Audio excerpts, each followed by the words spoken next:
I swear, if you had asked me a year ago what my life looked like, I would have told you everything was fine. Maybe not perfect, but good, stable, predictable. I had a routine. Wake up, go to work, come home, kiss my wife, eat dinner, watch something dumb on TV, go to bed. It was boring, maybe, but it was safe. And safe felt like love. At least I thought it did. Her name is Caro. Or, I guess I should say her name was Caro. After everything that happened, I don't know who she really was. Not honestly, not at her core. And the part that keeps chewing at me is that deep down, I think she enjoyed that. I think she liked being somebody different depending on who was looking at her. People like that are dangerous, because you never know which version of them you're actually loving. I started noticing the change in her eyes first. Not her behavior, her eyes. The way she looked at me was different. Softer, but distant. Like she felt guilty, but not guilty enough to stop whatever she was doing. Like she wanted forgiveness for something she hadn't bothered to confess yet. And I really tried to tell myself I was imagining it. Overworked, paranoid, whatever. But there's a tone people use when they're lying to themselves. And that tone was dripping out of me day after day. Looking back, the first red flag wasn't her being on her phone more, or her staying at work late. No, it was her friend group, or more specifically, Dylan. He was part of our circle because his girlfriend, Amber, was best friends with Caro. And at first, I liked him. He seemed normal, laid back. The kind of guy who listens more than he talks. The kind of guy who smiles too wide and tells you he gets where you're coming from, even when you haven't finished your sentence. I didn't hate him, but something about him made me feel watched, like he was collecting information. But I ignored it, because men are taught to ignore their instincts when it comes to relationships.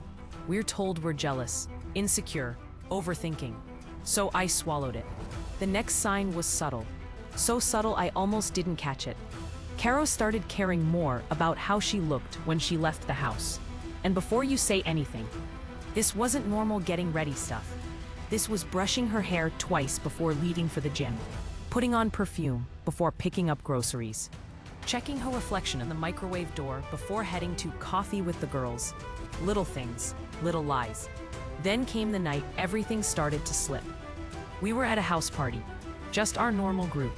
Everybody was drinking, laughing, talking over each other. I remember looking over at Caro and seeing her sitting next to Amber and Dylan. And I swear on everything, Dylan was looking at my wife like she was something he already owned. I don't know how else to describe it. That look wasn't curiosity. It wasn't friendliness. It was quiet possession.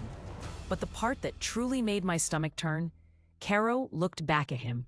Not long, not obviously, but just long enough for me to feel something cold slide down my spine. After the party, she acted weird, distant, overly kind. That fake sweetness people use when they don't want you asking questions.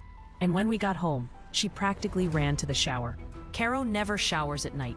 She stepped out 20 minutes later smelling like a hotel. Clean, sharp, almost sterile. Not the worn, familiar scent she always wore. I didn't say anything, just watched her climb into bed and fall asleep like nothing was wrong. I didn't sleep at all. A week later, things escalated.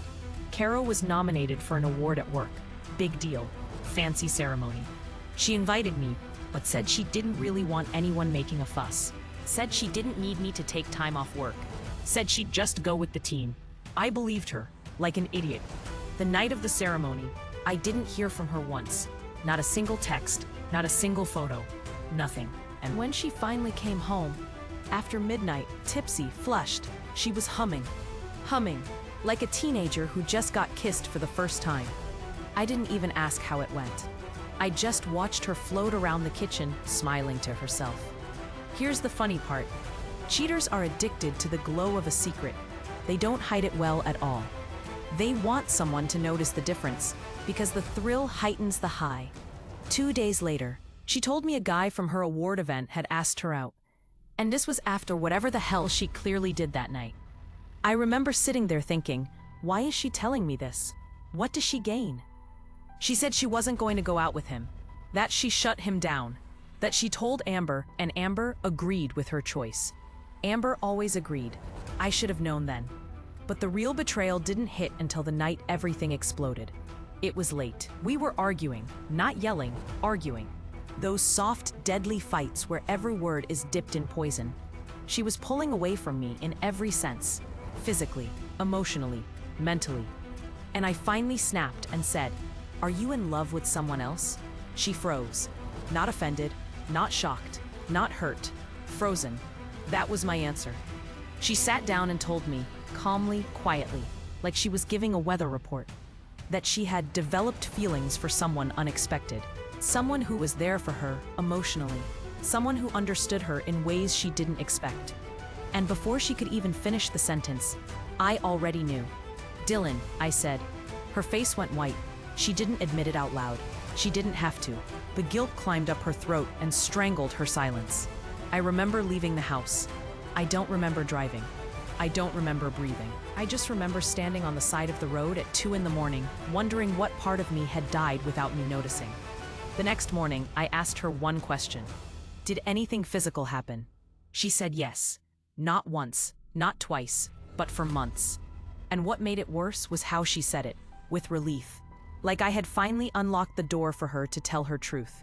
Caro talked for 40 minutes straight, like she was unloading a burden she'd been carrying forever, about how she felt alive with him, how she felt seen, how she didn't know how to stop.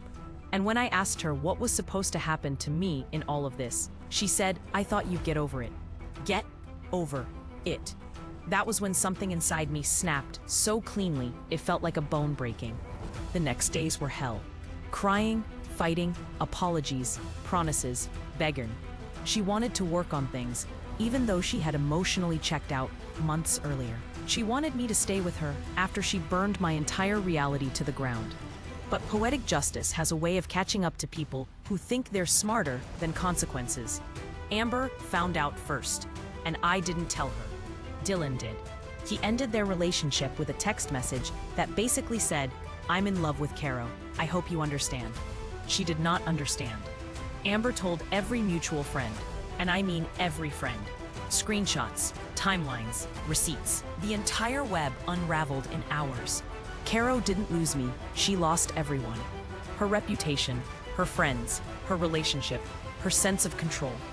Dylan, the man she threw her marriage away for, dumped her 3 weeks later when he realized cheating with someone is a lot easier than building a future with them. She tried to come back after that, cried, begged, said she made a mistake, said she didn't realize what she had, said she was confused, but I wasn't confused anymore. I was free.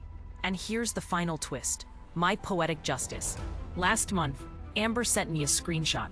Caro texted Dylan after months of silence, asking if they could try again.